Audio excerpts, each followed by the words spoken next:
ఇంట్లో అందరూ హడావిడిగా ఉన్నారు. రఘురాం, స్వరూప్, దీప బారసాలకు కార్డు ప్రింట్ చేయించాడు. నామకరణ మహోత్సవం హోటల్లో ఏర్పాటు చేశాడు. 3వ నెల రావటంతో కవల పిల్లలు కాస్త ఒళ్ళు చేసి దెబ్బపడ్డుల్లా ఉన్నారు. చూసేవారంతా ముచ్చటగా చెప్పుకుంటున్నారు. కామేశ్వరరావు గారు, కనకవల్లి గారు వచ్చిన వాళ్ళందరినీ గౌరవంగా కూర్చోబెడుతున్నారు. జయరాం ఆఫీస్లో అన్నగారి కొలీగ్స్ని మర్యాదగా పలుకరిస్తున్నాడు. జ్యోతి చాలా ఖరీదైన పట్టు చీరలో అందాల బొమ్మలా ఉంది. బాలింతగా మరీ అందాన్ని సంతరించుకుంది. రామనాథం మాస్టారు, రమణమ్మ గారు బారసాల పీటల దగ్గర కవల పిల్లలను ఎత్తుకుని వాళ్లకు కావలసినవి పాలు అవి చూస్తున్నారు. జ్యోతి నిర్లక్ష్యంగా రఘురాంని చూసింది. తన చీర సవరించుకోవడమే సరిపోతోంది. వచ్చిన వాళ్ళని ఏదో కొంచెం గర్వం, మరికొంత నిర్లక్ష్యంతో పలుకరించింది. అది కనిపెట్టిన వారు కవల పిల్లలు పుట్టారని చాలా గర్వం వచ్చింది. 2 పిల్లల్ని ఒకేసారి కని పెంచడం ఎంత కష్టం అని చెప్పుకున్నారు. నామకరణ మహోత్సవం ఘనంగా జరిగింది. బహుమతులు, విందులు. ఆ రోజల్లా సందడి సందడిగా ఉంది. కొందరు మిత్రులు, మీ తమ్ముడి పెళ్ళెప్పుడు, ముహూర్తం పెట్టారా అని అడిగారు. వచ్చే వారమే అన్ని ఏర్పాట్లు పూర్తి అయ్యాయి అని చెప్పాడు రఘురాం.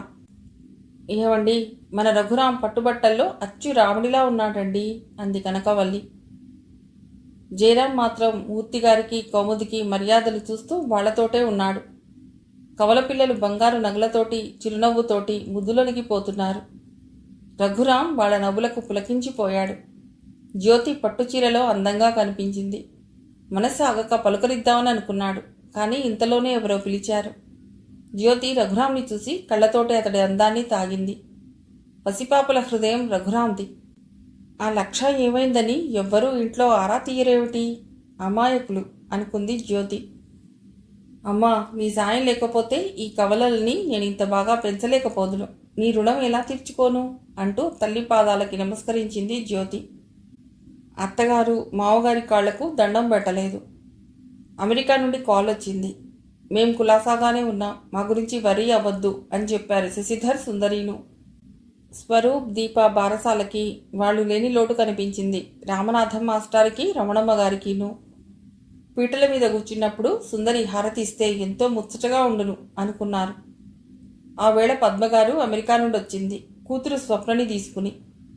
భర్త ప్రొఫెసర్ గారు రాలేదని అన్నీ ఆవిడే చెప్తోంది. వస్తారు పెళ్లివేళకి అంది పద్మగారు. రఘురాంని, కామేశ్వరరావు గారిని, జయరాంని, కనకవల్లిని, జ్యోతిని వాళ్ళింటికి వచ్చి పరిచయం చేసుకుంది. మీరు వచ్చి అమ్మాయిని చూస్తారా, లేక ఫోన్ చేసి ఇక్కడికి రమ్మని చెప్పనా అంది. ఇక్కడికే రమ్మనండి అని అందరూ అన్నారు. కౌముది, మూర్తి వెళ్ళి స్వప్నని తీసుకొచ్చారు. శ్రోతలకు చిన్న గమనిక, ఇక్కడ కొన్ని పేజీలు లేవు, నేను అది ముందు చూసుకోలేదు, పొరపాటుకు క్షంతవ్యురాల్ని. ఇక ఇక్కడి నుంచి కంటిన్యూ చేసేస్తున్నాను. బోల్డంత డబ్బా అయిపోయింది అని వెనక నుండి కామేశ్వరరావు గారికి కేకలు. అబ్బా ఉండండి, ఎప్పుడూ మీకు డబ్బురంతే అని అరిచింది. అవతల నుండి ఆ మాటలు వింటున్న రఘురాం పక్కపక్క నవ్వి, ఫోన్ పెట్టేయ్, మళ్ళీ రేపు చేస్తాను అన్నాడు. రఘురాం, కాసేపు కోడలి జ్యోతిని మాట్లాడమనరా. అంతలోనే ఫోన్ పెట్టేశాడు రఘురాం. పెరట్లోంచి కొబ్బరికాయలు తీసేందుకు పాలేరొచ్చాడు. మీరు వెళ్ళి చూడండి అంది కనకవల్లి. నేను వెళ్ళను, నువ్వే వెళ్ళు, ఫోన్లో ఎంతసేపు మాట్లాడతావు అని అరిచాడు కామేశ్వరరావు. ఇక ఇదో కొత్త దెబ్బలాట మన మధ్యన. వాడు అయ్యగారు అంటూ మనల్ని పిలుస్తున్నాడు, మీరే వెళ్ళండి. వీధిలోంచి ఎవరో ఆడవాళ్లు పేరంటం పిలవడానికి వస్తున్నారు అంది. ఓహో, ఇదో వంక అంటూ కొబ్బరి చెట్టు దగ్గరికి వెళ్ళాడు కామేశ్వరరావు గారు. రండి రండి, ఏమిటి పిలుపు అంది. పట్టుచీరల గరగరతో, చేతిగాజుల గలగలలతో, సెంటు వాసన ఘుమఘుమలతో వచ్చారు నవ్వుతూ. కనకవల్లి గారికి బంగారు కుంకుమ భరిడలో కుంకుమ తీసి బొట్టు పెడుతూ, మా మనవణ్ణి తొట్టెలో వేస్తున్నా అని పిలిచారు. వచ్చిన వాళ్ళని నవ్వుతూ పలుకరించి, ఏమిటి మాణిక్యం అప్పుడే కొడుకుని కందా, నిరుడే కదా పెళ్ళయింది అని ఆశ్చర్యపోతూ బుగ్గలు నొక్కుంటూ మరీ అడిగింది కనకవల్లి. అబ్బో, ఇప్పటి పిల్లలు అన్నింట్లోనూ ఫాస్టు అంతా గలగలా నవ్వుకున్నారు. అవును, మీ చిన్నబ్బాయికి అమెరికా అమ్మాయిని చేశారట కదా అంది ఆమె.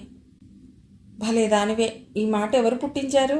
మన తెలుగువారే, అక్కడ ఎప్పుడో సెటిల్ అయ్యారు. తెలుగు మర్చిపోకుండా ఇండియా వచ్చి మంచి సంబంధం అని, పిల్లవాడు ఇంజనీర్ అని ఇక్కడికి వచ్చి పెళ్లి చేశారు అంది కనకవల్లి గారు. అయితే పిల్లవాడిని వాళ్ళకి అప్పగించారన్నమాట. కాదే, 15 లక్షలకు అమ్మేశారు అంది మరొక ఆమె. ఆ మాటలు కనకవల్లి గారికి సూదులు పెట్టి పొడిచినట్లయింది. అంతేలే, అలా అనగా ఎలా అంటారు? మాకు పెద్ద స్టేటస్లో సంబంధం వచ్చిందని కుళ్ళు అని కోపంగా అరిచింది. మీ అమ్మాయికి చిన్న జీతంలో పిల్లవాడు వచ్చాడని బాధ. వచ్చిన 2 ముత్తైదువులు ఈవిడితో మాట్లాడటం చాలా కష్టం అని వెళ్ళిపోయారు. ఆగండి అని కుంకుమ పెట్టి కొబ్బరి బోండాలు ఇచ్చి పంపించింది. జ్యోతి అని పిలిచాడు రఘురాం. వస్తున్నా అంటూ చంకలో స్వరూప్ని ఎత్తుకుని వచ్చింది. రండి రండి నాన్నగారు అంటూ స్వరూప్ని ఎత్తుకుని, మా నాన్నగారు నన్ను చిన్నప్పుడు ఎత్తుకు పెంచారు, ఇప్పుడు మా నాన్నగారిని ఎత్తుకుని పెంచుతున్నాను అని ముద్దులు పెట్టుకుంటూ మురిసిపోయాడు రఘురాం. మరి మీ అమ్మగారు దీప ఇదిగో అంటూ తీసుకొచ్చింది. ఇద్దరినీ చెరో సంకనెత్తుకుంటూ, జ్యోతి ఎంత మంచిదానివే, అమ్మని నాన్నని ఇచ్చావు అంటూ పొగిడేశాడు. మా అమ్మ ఎంతో చాకరీ చేసింది, ఆవిడ ఎప్పుడూ పొగడరు, ఎంతసేపు మా అమ్మ మా నాన్న అంది వెటకారంగా. అదేమిటి జ్యోతి, ఈసారి పుట్టే కవలలకు మీ అమ్మ మీ నాన్నగారి పేరు పెడదాం, అంతా నేను ప్లాన్ ముందే అనుకున్నాను అన్నాడు కొంటె నవ్వుతో. మరే పాపం, నేనేం పిల్లల్ని కనే యంత్రాన్ని అనుకున్నారా అని కోపంతో అరిచింది. కవల పిల్లలిద్దరూ ఒక్కసారి గొల్లున ఏడ్చారు ఆ అరుపు విని. చూశావా స్వరూప్ దీప ఎలా ఏడుస్తున్నారో, చెల్లాయి తమ్ముడు కావాలని అన్నాడు కొంటెతనంగా రఘురాం. మరీ పాపం అంటూ దీపం తీసుకుని లోపలికి వెళ్ళిపోయింది జ్యోతి. అమెరికా నుండి ఫోన్ వచ్చింది, తీసుకో అని ఏడ్చాడు రఘురాం. జ్యోతి ఫోన్ తీసి, నేనే అక్కనే మాట్లాడుతున్నాను, ఏమిటి సంగతులు అంది. అమ్మకి పాస్పోర్ట్ వచ్చిందా అన్నాడు శశిధర్. రెడీ చేశాం. అమ్మ నేను అమెరికా వెళ్ళనంటోంది. అలాగే అంటుంది, అమెరికా వచ్చాక ఇక్కడే బాగుందిరా అంటుంది. అమ్మకి ఇవ్వు ఫోను అన్నాడు శశిధర్. ఒరే అబ్బాయి, నేను ఇప్పుడు అమెరికా రానురా, అక్క కవల పిల్లలతో ఒక్కత్తి చేసుకోలేదు అంది రమణమ్మ గారు. అదేం కాదు, వీసా రెడీ చేస్తున్నాను, రెడీగా ఉండు అన్నాడు. సుందరి ఎలాగుందిరా అంది రమణమ్మ గారు. అది బాగానే ఉంది, నాకు చాలా దూరంలో ఉంది, ఫోన్లోనే మాట్లాడుకుంటున్నా, అక్కకి ఇవ్వు ఫోను అన్నాడు. ఏమిట్రా చెప్పు అంది జ్యోతి. మరేం లేదు, కంప్యూటర్ కొనుక్కోండి, 1 మంత్ నేర్చుకుంటే ఈమెయిల్ ఇస్తూ ఉండవచ్చు అన్నాడు. నాకెక్కడ కుదురుతుందిరా పిల్లలతోటి, పోనీ అలాగేలే, బావగారికి చెప్పా మాట అంది. రఘురాం ఫోన్లో, శశిధర్ మా చేత కంప్యూటర్ కొనిపించి మమ్మల్ని మోడర్న్ చేస్తున్నావురా, అమెరికా ఎప్పుడు రమ్మంటావు మమ్మల్ని అన్నాడు. బావగారు నాకు పెళ్లి సెటిల్ అయ్యాక అన్నాడు. అయితే నీ పెళ్ళెప్పుడు అన్నాడు నవ్వుతూ. మీ ఆశీస్సులు ఉన్నప్పుడు. భలే వాడివే, నా ఆశీస్సులు లేందే ఇంత వాడివయ్యావా, ఇంతకీ మీ అమ్మగారిని ఎప్పుడు తీసుకెడతావు అన్నాడు. ప్లాన్ వేస్తాను, ఉంటాను, బాయ్ అంటూ ఫోన్ పెట్టేశాడు శశిధర్. జ్యోతి తల్లి దగ్గరకు వచ్చి కూర్చుని, అమ్మా శశిధర్ నువ్వు అమెరికా రావాలని చాలా పట్టుదలగా ఉన్నాడు, నువ్వు నా మాట విని ఒకసారి వెళ్ళు, నీకు పరిస్థితి బాగుంటే ఉండు, లేదంటే వచ్చేయి, అంతేకాని అసలు వెళ్ళనని పట్టుదల పట్టకు అంది. కళ్ళనీళ్లు తుడుచుకుంటూ, నాకెందుకే ఈ అమెరికా, నేనేం చూడాలని, ఎక్కడో పల్లెలో పుట్టాను, పల్లెలో పెరిగాను, మన దేశమా మన మాట, అక్కడ నేను ఉండలేను, నువ్వు ఒప్పుకుంటే మళ్ళీ నా పల్లెకు నేను వెళ్ళిపోదామని ఉంది. ఆ పల్లెటూరా, అక్కడ ఎవరున్నారమ్మా, నా దగ్గర ఉండాలి, లేదా తమ్ముడి దగ్గర ఉండాలి, చెల్లాయి సుందరి దగ్గర ఉండాలి, అంతేకాని ఆ పల్లెకు పోవద్దమ్మా అంది జ్యోతి ప్రేమగా. పల్లెలో నేనన్నా నాన్నగారన్నా ఎంత ప్రేమో, వాళ్ళందరూ నా వాళ్లే, వాళ్ల ఇళ్లల్లో పురుడు పెళ్ళిళ్ళు అందరికీ సేవ చేశానే, వాళ్ళు మర్చిపోరు, ఆ ఊరు దేవుడు నన్ను చూసుకుంటాడే, అంతేకాని అమెరికా వద్దే అంది బాధగా రమణమ్మ గారు. ఇన్నాళ్ళు నువ్వు చెప్పినట్లు మేము విన్నాం, ఇప్పుడు ఈ వయసులో నువ్వు మేము చెప్పినట్లు వినాలి, నిన్ను ఎలా బాగా చూడాలో మాకు తెలుసు అని అక్కడి నుంచి లేచి వెళ్ళిపోయింది జ్యోతి. కవల పిల్లలిద్దరూ ముచ్చటగా పెరుగుతున్నారు.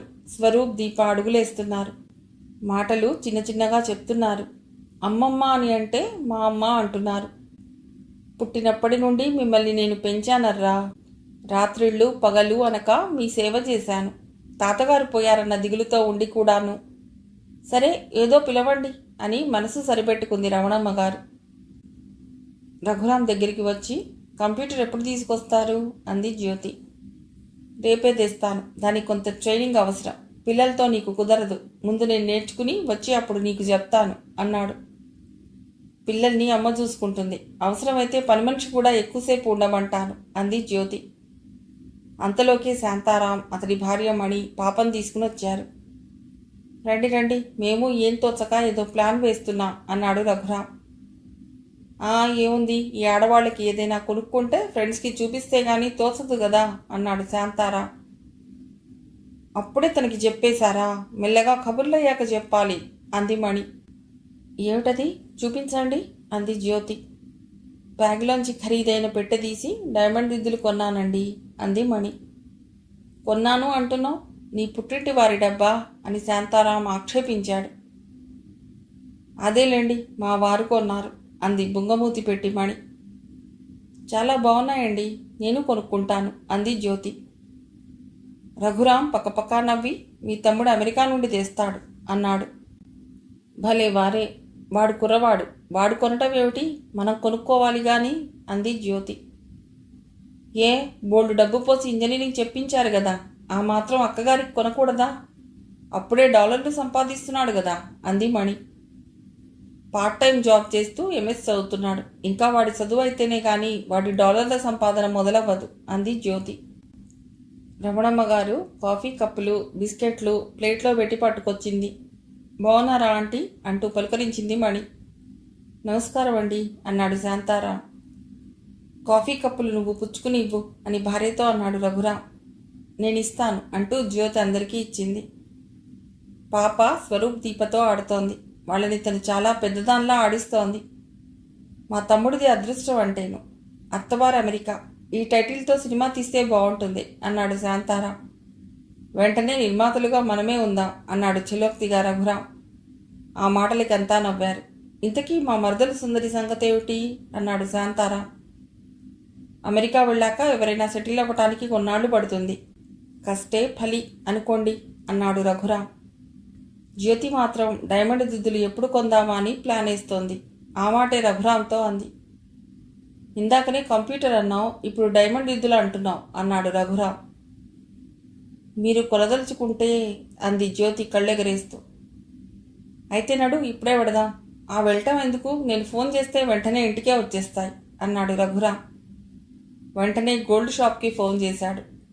4-5 వెరైటీలు డైమండ్ దిద్దులు పంపించండి, వాటిలో నచ్చిన సెట్ ఒకటి తీసుకుంటారు మా మిస్సెస్ అన్నాడు. నమస్తే సార్, 1 గంటలో పంపిస్తాం. ఎప్పుడూ ఏమీ కొనలేదు మా దగ్గర అంటూ అవతల నుండి జవాబు. ఇన్కమ్ ట్యాక్స్ వాళ్ళంటే ఏమిటనుకున్నావు అన్నాడు శాంతారాం భార్యామణితో. డైమండ్ సెట్లు పట్టుకుని వచ్చిన అతడు, నమస్కారం సార్, మీ ఫోన్ మాకు సంతోషం కలిగించింది. మా షాప్ యజమాని ఇదిగో పంపించారు అంటూ వచ్చి కూర్చుని దిద్దుల జతలు తీశాడు. అమ్మగారికి నచ్చిన డైమండ్స్ 75,000 సార్. మా షాపు యజమాని మీరు ఏదడిగితే అది ఇచ్చి రమ్మన్నారు అన్నాడు దిద్దులు తెచ్చిన పెద్ద మనిషి. జ్యోతి దిద్దుల జత అటు తిప్పి ఇటు తిప్పి తల్లికి చూపించి శాంతారాం భార్యకి చూపించి దిద్దులు పెట్టుకుని అద్దంలో చూసుకుని తెగ మురిసిపోయింది. రఘురాం చిరునవ్వుతో భార్యని చూసి, ఇంత ఇష్టపడతావని తెలిస్తే ఎప్పుడో కొందును కదా అన్నాడు. రమణమ్మ గారు కూతురి సంతోషం చూసి, నాకు ఏ సరదా తీరకపోయినా జ్యోతైనా అదృష్టవంతురాలు అని మురిసిపోయింది. ఇక వెళదాం పదండి అంది మణి. అమ్మాయి రావే వెళదాం, చాలే ఆటలు అని లేచింది. శాంతారాం మేమిక వెడతాం అని లేచాడు. షాప్ అతడిని, నేను మీ షాప్తో మాట్లాడతానని చెప్పు ఇప్పుడే ఫోన్లో అన్నాడు. అతడు మిగతా దిద్దులు తీసుకుని వెళ్ళిపోయాడు. శాంతారాం భార్య, ఏమిటండి మీ ఫ్రెండ్ పర్సనాలిటీ, దర్జాగా ఉంటాడు, మీరు అదే ఇన్కమ్ ట్యాక్స్ ఆఫీసర్ కదా, ఏం లాభం అని మూతి విరిచింది ఇంటికి వచ్చాక. అంతా విని, నీకేం పోయే కాలమే, నా స్నేహితుడి మీద కన్నేశావు, నీ తెలివికి నేను చాలే అని తిట్టాడు. దాంతో పౌరుషం వచ్చి ఉన్నమాట అన్నాను అంది. అలా అనేయకూడదు, నాకు కోపం వస్తుంది. నేనెప్పుడూ వాడింటికి తీసుకెళ్లను. అన్నీ గొంతెమ్మ కోరికలు. చీచి, నాకు నువ్వంటే చాలా అసహ్యం వేస్తోంది అన్నాడు శాంతారాం. తల్లి తండ్రి పడుతున్న ఘర్షణకు బోరున ఏడ్చేసింది కూతురు పుష్ప. ఊరుకోమ్మా, ఆడపుట్టుక పుట్టా, నీకెలాంటి మొగుడొస్తాడో. ఈ మగవాళ్ల మోసు తీరాక కూరలో కరివేపాకులా తీసి పారేస్తారు. ఈయనతో ఎలా బతకాలో ఏమిటో అని చేత్తో తలని కొట్టుకుని ఏడ్చేసింది మణి. ఊరుకోవే, అర్థం పర్థం లేని మాటలు మాట్లాడింది నువ్వు. మొగుణ్ణి కొట్టి మొగసాలకు మొరపెట్టుకుంటున్నావు. నా కర్మ కొద్దీ దొరికావు. నా తల్లిదండ్రులు మన ఇంటికి రానివ్వవు. ఒకవేళ వచ్చినా మేమిక వెళ్ళిపోతాం అనేటట్లు చేస్తావు. ఎవరు పనికిరారు. బంధువులు ఎవరూ రావటం లేదు. పట్టణంలో పని ఉన్నా హోటల్లో తిని వెళ్ళిపోతున్నారు. వాడికి ఇంట్లో పెత్తనం లేదు, వాళ్ళ ఆవిడదే పెత్తనం అని అందరూ ఆక్షేపిస్తున్నారు. రేపు చచ్చినా ఎవరూ రారు మన ఇంటికి. ఇలా నారాయణమ్మలా అఘోరించు అని విసురుగా వీధిలోకి వెళ్ళిపోయాడు శాంతారాం. కామేశ్వరరావు గారు, ఊళ్ళోకి ఎడదాం వస్తారా అని వీధిలోంచి కేక వేశాడు డాక్టర్ శ్రీరామ్మూర్తి గారు. వస్తున్నాను, నేను రెడీయే అంటూ కండువా దులిపి మీద వేసుకుని యువతలికి వస్తూ, ఏమోయ్ తలుపేసుకో, కుక్కలు వస్తాయి జాగ్రత్త అని ఓ చిరునవ్వు నవ్వి మరీ బయలుదేరాడు కామేశ్వరరావు గారు. ఇద్దరు స్నేహితులు గుళ్ళోకి వెళ్ళి ప్రదక్షిణ 3 సార్లు చేసి గుడి లోపలికి వెళ్ళి దేవుణ్ణి చూసి స్మరిస్తూ శివస్తోత్రం చదివి పాదుకలు పుచ్చుకుని కళ్యాణ మంటపం మీద కూర్చున్నారు. మనసులోని మాటలు ఆప్తమిత్రులుగా ఇంటి విషయాలు, డబ్బు గురించి, ఊళ్ళోని మంచి చెడ్డల గురించి చెప్పుకోవటం ఇద్దరికీ అలవాటు. ఇద్దరు అమ్మాయిలు పక్క నుండి వెళ్తుంటే కామేశ్వరరావు గారు, ఇలా రండమ్మా, నసరాజు కూతుళ్ళు గదు అని కేకేశారు. ఆ అమ్మాయిలు ఇద్దరూ దగ్గరగా వచ్చి అవునంకుల్ అని వినయంగా సమాధానం చెప్పారు. ఏం చదువుతున్నారు? ఈ మధ్యన ఊళ్ళో లేక ఎవరి కబుర్లు తెలియటం లేదు అన్నారు కామేశ్వరరావు గారు. నా పేరు లలిత, నేను బిఏ పూర్తి చేశాను. మా చెల్లెలు పద్మ ఇంకా బిఏ చదువుతోంది అని నమస్కారం పెట్టింది. పద్మ కూడా నమస్కారం డాక్టర్ అంకుల్ అంది. చీకటి పడుతోంది, పెందలాడే ఇంటికి వెళ్ళండి. మీ నాన్నను మారు నన్ను కలుసుకోమను.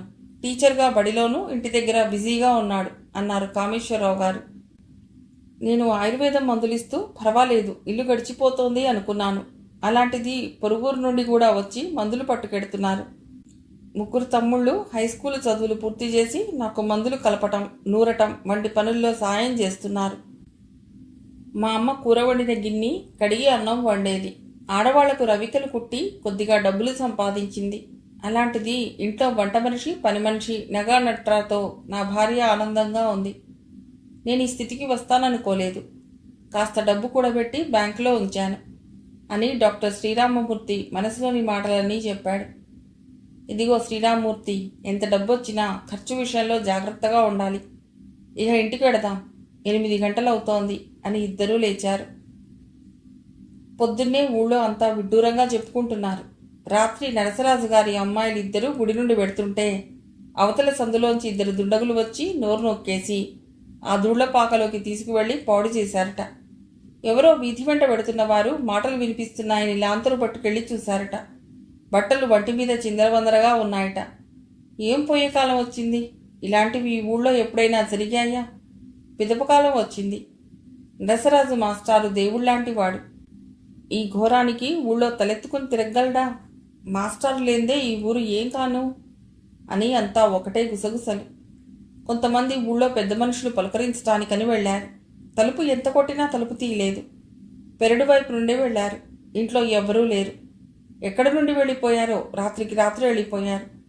ఎదిగిన ఆడపిల్లలు ఉన్న ప్రతి తల్లిదండ్రులు హడలిపోతున్నారు. టీవీలు, సినిమాలు చూసి ఇలా బరితెగించిపోయారు. ఇప్పుడు ఆడపిల్లల సంగతి ఏం కాను అని అంతా ఊళ్ళో ప్రతి నోట అంటున్నారు. దొంగ వెధవలు దొరికితే కాల్చి చంపాలి. అయినా వాళ్ళని ఎలా పట్టుకోవటం? ఎవరి పిల్లలో తెలవటం కష్టం. బహుశా వాళ్ళు కూడా ఊరు విడిచి వెళ్ళి ఉంటారు అని డాక్టర్ శ్రీరామ్మూర్తి గారు, కామేశ్వరరావు గారు కొంచెం ఎక్కువ బాధపడ్డారు. పాపం, దేవాలయంలో మనతో మాట్లాడారు. జాగ్రత్తగా వెళ్ళిరండని చెప్పాం. అయ్యయ్యో, చాలా దారుణం జరిగింది అని బాధపడ్డారు. ఇంతకీ రాత్రికి రాత్రి మాస్టారు, భార్య, ఆడపిల్లలు ఇద్దరూ ఎక్కడికి వెళ్ళారు? ఎవరికీ అంతు చిక్కలేదు. మధ్యాహ్నం 12 గంటలకు ఊళ్ళో పల్లెవాళ్లు వచ్చి చెప్పారు. కాలవలో 4 శవాలు తేలాయని. అంతా వీళ్ళేననుకున్నారు. దేవుడు వాళ్ళ జీవితాలను ఇలా చేశాడా? పాపం అని అంతా కన్నీరు కార్చారు. ఆ రోజున ఎవ్వరూ అన్నం ముట్టలేదు బాధతో. దేవుడు, మంచితనం, మానవత్వం లేకుండా పోయింది. ఇటువంటి వారికి కుష్ఠవ్యాధి వస్తుంది. యముడు కాలే స్తంభానికి కడతాడు అని తిట్టారు. 4 రోజులైనాక అంతా మర్చిపోయి ఎవరి పనుల్లో వారుండిపోయారు. మంచి చెడులను పరిశీలించే దేవుడున్నాడని తెలియక విధ్వంసానికి పాల్పడతారు అని వేదాంతంతో దేవాలయంలో దేవుడికి మొరబెట్టుకున్నారు. జ్యోతి, రఘురాం పల్లెలో జరిగింది ఫోన్ ద్వారా కామేశ్వరరావు చెప్పగా విన్నారు. మీరు మా దగ్గరికి వచ్చేయండి అని గట్టిగానే చెప్పారు. పర్వాలేదు, ఊరన్నాక ఏవో జరుగుతూ ఉంటాయని నచ్చజెప్పారు. ఆ రోజు శివాలయంలో దేవుడి కళ్యాణం జరిగింది. ఊరంతా భోజనాలు గుళ్ళోనే చేశారు. మళ్లీ జరిగిన సంగతి అందరికీ గుర్తుకొచ్చింది. మైకు దగ్గర చిన్నపిల్లలు చేరి పాటలు పాడారు. కామేశ్వరరావు గారు, కనకవల్లి పట్టుబట్టలు కట్టుకుని గుళ్ళోకొచ్చారు. పుణ్యదంపతులను చూసి అంతా కాళ్ళకి దండం పెట్టారు. చూడవే, పట్నంలో మనల్ని ఎవ్వరూ పలుకరించేవాళ్లు కాదు. ఇక్కడంతా మనవారే. పల్లెలు వదిలి ముసలివాళ్లు పట్నం పోకూడదు అన్నారు కామేశ్వరరావు గారు. కనకవల్లి భర్త మాటలకెంతో సంతోషించింది. ఇంటికొచ్చేటప్పటికి ఫోన్ వచ్చింది. అమెరికా నుండి చిన్న కొడుకు చేశాడు. నేను మాట్లాడతాను అంటే నేను మాట్లాడతాను అని వాదులాడుకుని లాక్కున్నారు ఫోన్. ఇంతలో ఫోన్ కట్ అయిపోయింది. దాంతో ఒకరికేసి ఒకరు కోపంగా చూసుకున్నారు. నీ వల్లనే అన్నట్లు. ఇంతలోకి మళ్లీ రింగ్ అయింది. ఇద్దరూ తీయలేదు. చివరికి కనకవల్లి గారు ఫోన్ తీసి మాట్లాడింది. మేం బాగానే ఉన్నాం, మీరు అమెరికా రండి, అన్నీ చూపిస్తాను. ఆ పల్లెటూళ్ళలో ఏం దోస్తుంది మీకు? కరెంటు కట్టు అదీను అన్నాడు చిన్న కొడుకు. వస్తాం బాబు, రఘురాంకి చెప్పు పాస్పోర్ట్ తయారు చేయమని అంది కనకవల్లి గారు ఆనందంతో. కామేశ్వరరావు గారు ఫోన్ ఇలా ఇవ్వు అని మాట్లాడటం మొదలెట్టారు. నేను అమెరికా రానురా, కానీ ఖర్చు లేకుండా ఊరంతా తిరిగి అందరినీ పులకరించి హాయిగా ఉన్నాను అన్నారు. చివరకు పోరీలే, ఓసారి వస్తాం అని ఒప్పుకున్నారు కామేశ్వరరావు గారు. మర్నాడు సంగతంతా రఘురాంకి ఫోన్లో చెప్పాడు కామేశ్వరరావు గారు. రఘురాం నవ్వి, సరే ఓసారి వెళ్ళిరండి, ఎలాగో మా అత్తగారు పెడుతున్నారు కదా, మీ ముసలివాళ్ళందరికీ వృద్ధాప్యంలో అమెరికా యాత్ర బాగుంటుంది అన్నాడు. అనుకున్న ప్రకారం కామేశ్వరరావు గారు, కనకవల్లి, రమణమ్మ గారు అమెరికాకు బయలుదేరారు. హైదరాబాద్ ఎయిర్పోర్ట్లో అమెరికా విమానం ఎక్కడానికి వచ్చిన వారి సంఖ్యలో 3 వంతులు ముసలివాళ్లే. ముసలితనంలో విదేశీ యాత్ర ఎడుతున్నారు, కాశీయాత్ర మానేశారందరూ అని మర్నాడు పేపర్లన్నీ రాశాయి. దేశ కాల పరిస్థితులను బట్టి మానవుల జీవన స్రవంతి మారుతుంది కదా. కథ సమాప్తం.